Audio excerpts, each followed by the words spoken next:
বন্ধুরা, এবার চলে গেলাম গ্রামের বাড়িতে। গিয়ে নিজের হাতে রান্না করলাম।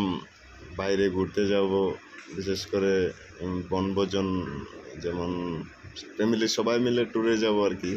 সেই উদ্দেশ্যে নিজের হাতে রান্না করলাম। তো রান্না শেষ, চলে গেলাম নৌকায়, ট্রলারে। ফ্যামিলির সবাই, ভাই বোন, আত্মীয় স্বজন, বন্ধু বান্ধব সবাই মিলে চলে গেলাম। ঘুরতে ঘুরতে সারাদিন প্রায় পার হয়ে গেল। বিকালবেলা ঘুরতে ঘুরতে সামনে এসে পড়লাম বিশাল এক লঞ্চের সামনে। বিশেষ করে সেই লঞ্চটি হলো বোলার লাইনের লঞ্চ। গ্রিন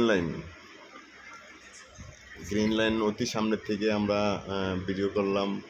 খুবই ভালো লাগলো, এই জীবনে প্রথম এত কাছের থেকে গ্রিন লাইন, তাও আবার ট্রলারও করে, অনেক রিস্ক নিয়ে ভিডিও করলাম। সব কিছু মিলিয়ে আসলে অনেক ভালো লাগলো। গ্রামে প্রতিটা দিন, প্রতিটা মুহূর্ত ঘুরে ঘুরে অনেক মজা লাগছে। আর আমাদের ফ্যামিলির সবাই অনেক হ্যাপি, ঘুরে অনেক মজা পাইছে। দেখেন কিভাবে লঞ্চের পিছনে কতগুলা পাখি। হ্যাঁ।